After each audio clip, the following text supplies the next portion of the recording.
anytime you lose a basketball game, you gotta give some explanation for what I think was the reason why we lost. And many times as coaches, you say what's appropriate, and go tell your team how you really feel.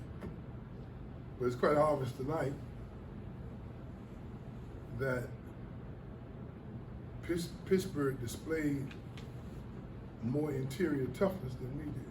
And no coach likes to admit that. No coach likes to accept the fact that a team in certain areas demonstrated that they wanted to be more successful in their team, and that was on the offensive boards. Number one, they had 15 offensive rebounds, which means that we probably could have done a better job of blocking out. But they were, once they got offensive rebounds, they were a little more determined, much more aggressive, and they got 20 points off of their 15 offensive rebounds. We got 12 offensive rebounds, I believe. And we came away with 8. Most of those are close-in shots that you have to come away with either a foul or a basket. Then there were other parts of the games, nip and tuck here and there. I imagine you could evaluate the game. We probably made as many plays as they made against us, vice versa. I thought there were some things I saw I liked. Warley stepping up, somebody else taking the bull by the horns. People are making sure that Green doesn't get as many wide open looks as he would like. And I think that Matthew, we didn't even know whether he was going to play until game time. He was fighting back spasms,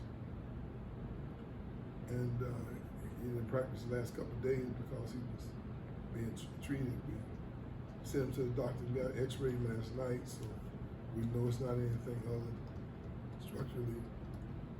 It's more just muscle spasm from playing as many games and the man that we put on his body.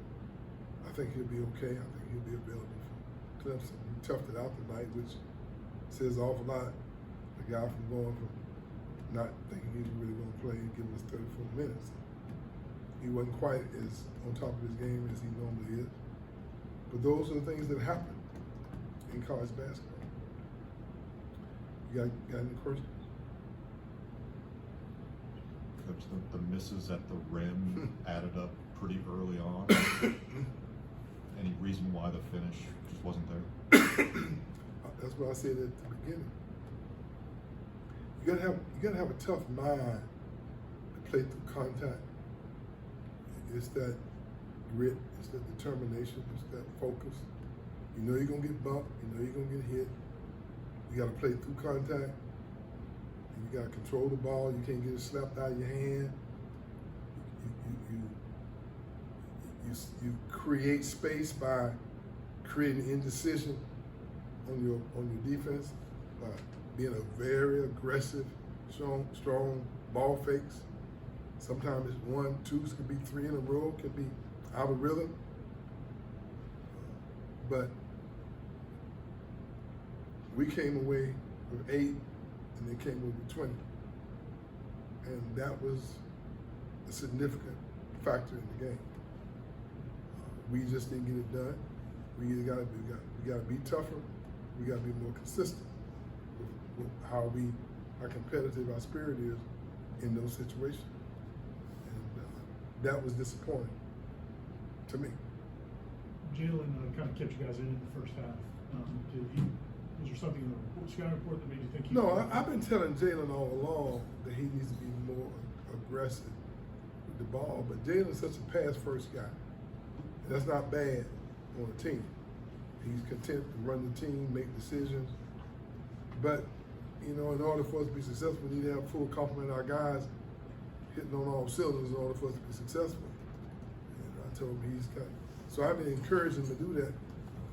you know, for a while now, and I think he's seeing his opportunities. After the first time out, I said, Jay, you got to be much more aggressive, getting downhill and finishing. He's been working on his perimeter shooting, which I think he's eventually will be a more consistent perimeter shooter.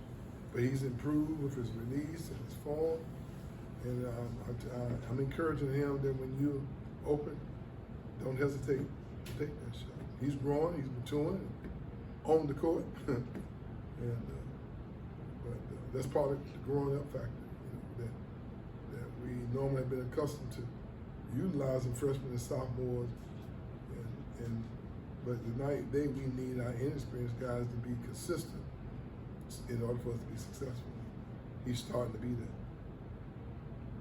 Coach, this may have been asked before I walked in, so apologies if it's a repeat, but what was the one thing that Sabandi, 22 from then, did that maybe gave you the most trouble there in the second half?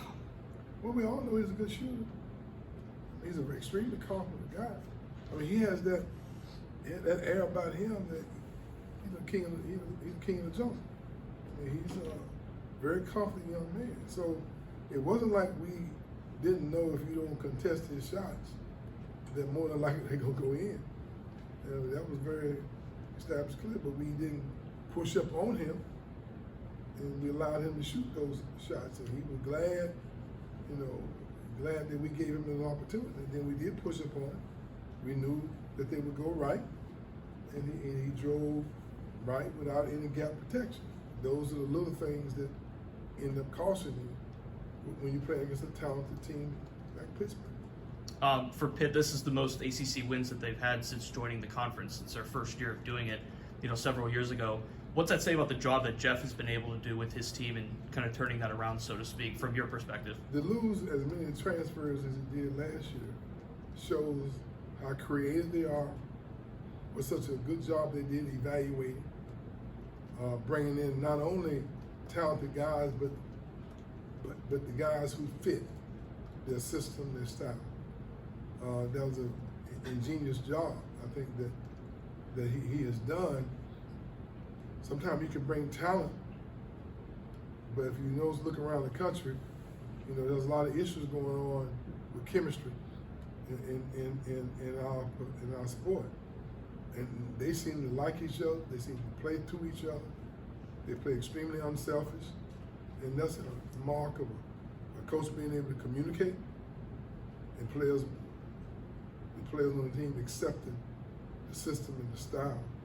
I mean, they're locked in, and that says a lot about the job that he's doing. And obviously, that's the new wave of college basketball.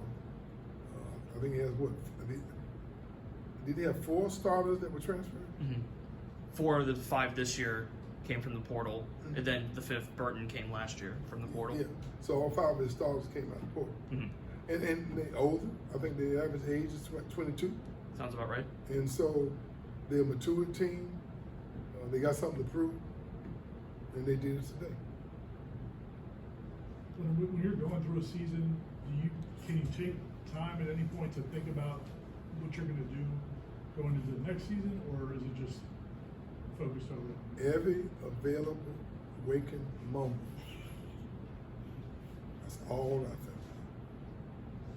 Sometimes I'll be talking to people and I'll be thinking about it, and I don't even know what to say. They say, Coach, believe me, I understand where we are, but I also understand how to fix it. This is the new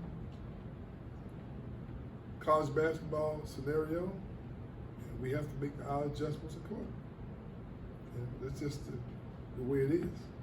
And every morning I get up, I go to bed with an empty feeling in my stomach, and I wake up in the morning saying, wow, I didn't get the memo. But mine's always on. This year, don't want to start moving too fast to next year. But y'all been around here a while. Y'all know what to expect. This is a dip. But I like these kids, And I don't think it was any lack of effort today from a physical standpoint. I think it was a lack of consistency with that effort.